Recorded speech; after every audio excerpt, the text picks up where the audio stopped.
All right, today we're going to be taking a look at the PTC Genetics Lab.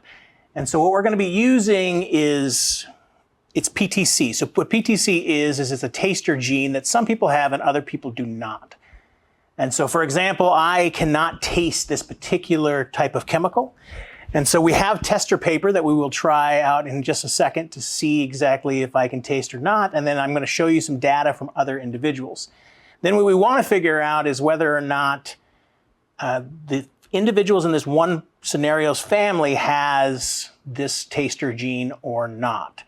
Go ahead and put up that first image. So what we see here is the outside of your tongue. So the outside of your tongue has receptors, and some people have, and you can kind of see it there, it's called the taster gene, TAS2R38. And that receptor is going to take in that PTC, which again is a chemical, and then it's going to release for some people, if they have that receptor, a bitter taste. And so as I said before, I have no function of being able to taste it, so I don't know if it's bitter or not. I do taste a slight chemical-y taste, but it's definitely not the reaction that I get from my student, which is a more bitter taste. We go to the next piece, thank you.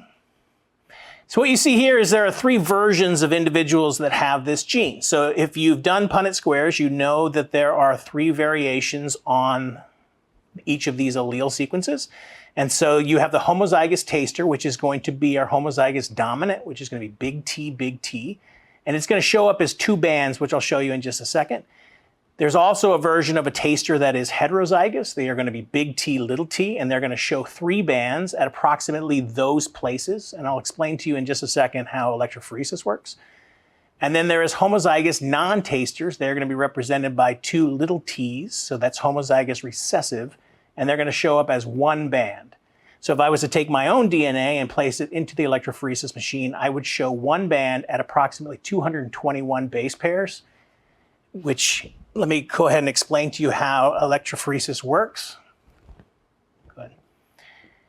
So this is a mock drawing that I put together that shows the top is going to be our negative side of our electrophoresis machine. In a second, I will show you the machine that we use.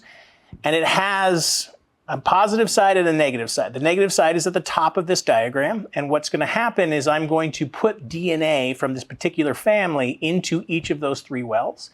And they are going to move through the gel from negative to positive. Now what happens is the longer the amount of base pairs, the harder it is for it to move through. It does not move as far. Kind of think of it as two individuals on the track. They are both of similar athletic ability. One of them has a wheelbarrow full of bricks. The other has a wheelbarrow full of, let's say, feathers or nothing.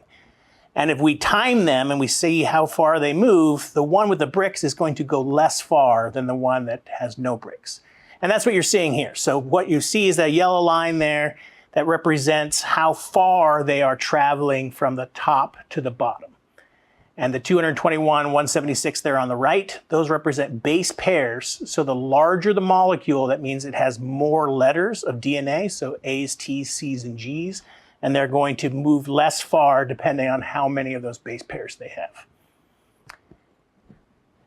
All right, so if you have your own tester paper, feel free to get your own data collection done. But just in case you don't, this is a class that I had.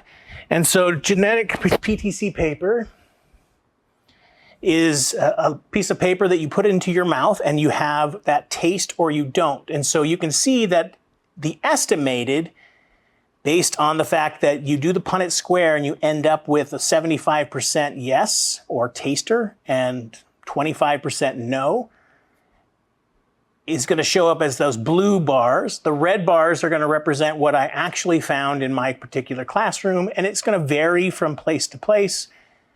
But for the most part, it's pretty close. So I would probably say that maybe it's at 70-30 instead